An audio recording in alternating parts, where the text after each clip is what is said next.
حضرت ابو موسیٰ اشعری رضی اللہ تعالیٰ عنہ ایک روایت میں یوں آتا ہے، کہتے ہیں کہ میں وضو کر کے مسجد نبوی کی طرف چلا حضور صلی اللہ علیہ وسلم کی بارگاہ میں، اور میں نے گھر سے خیال کیا کہ آج پورا دن حضور صلی اللہ علیہ وسلم کی خدمت میں ہوگا، حضور صلی اللہ علیہ وسلم کی خدمت ہوگا۔ جب میں مسجد نبوی پہنچا مجھے پتا چلا کہ حضور صلی اللہ علیہ وسلم کچھ دیر پہلے یہاں سے تشریف لے گئے، اور فلاں باغ کی طرف حضور صلی اللہ علیہ وسلم تشریف لے گئے۔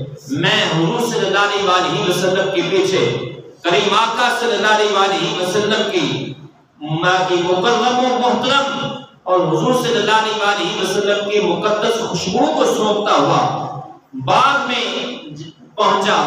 وہاں جب پہنچا تو حضور صلی اللہ علیہ وسلم اس باغ کے اندر کنویں کے اوپر، کنویں کی منڈیر پر حضور صلی اللہ علیہ وسلم تشریف فرما تھے، اور میرے کریم آقا صلی اللہ علیہ وسلم نے پنڈلیوں سے کپڑا اٹھایا ہوا تھا، اپنے پاؤں کنویں میں لٹکائے ہوئے تھے پانی کے اندر، حضور صلی اللہ علیہ وسلم تشریف فرما تھے۔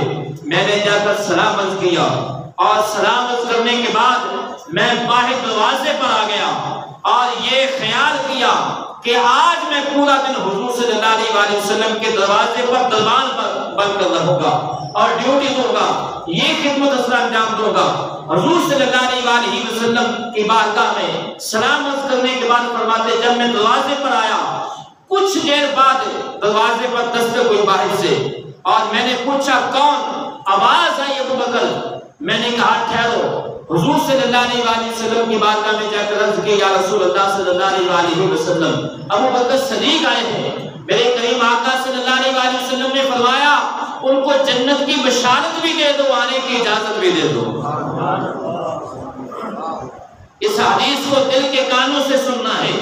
فرمایا ان کو اجازت بھی دے دو، جنت کی بشارت بھی دے دو۔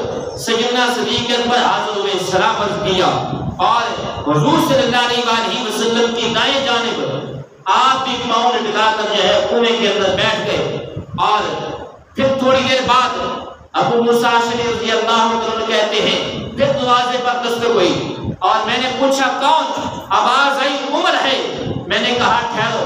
میں حضور صلی اللہ علیہ وسلم کی بارگاہ میں حاضر ہوا، عرض کی یا رسول اللہ صلی اللہ علیہ وسلم عمر آئے ہیں۔ میرے کریم آقا صلی اللہ علیہ وسلم نے فرمایا انہیں بھی جنت کی بشارت بھی دے دو، اندر آنے کی اجازت بھی دے دو۔ اور میں نے عمر کو اجازت دی۔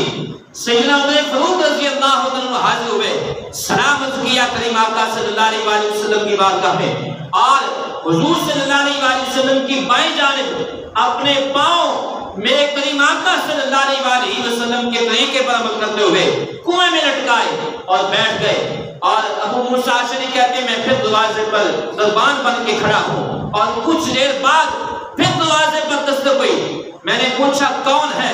آواز آئی عثمان ہے۔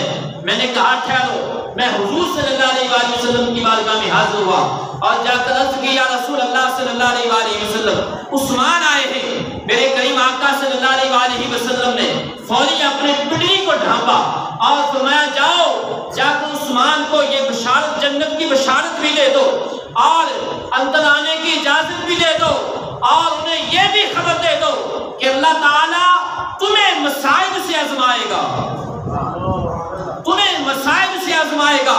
میں نے جا کر سیدنا عثمان غنی رضی اللہ عنہ کی بارگاہ میں عرض کی، یعنی اجازت دی اور خوشخبری بھی دی، اور وہ بات بھی بتا دی جو حضور صلی اللہ علیہ وسلم نے فرمائی تھی۔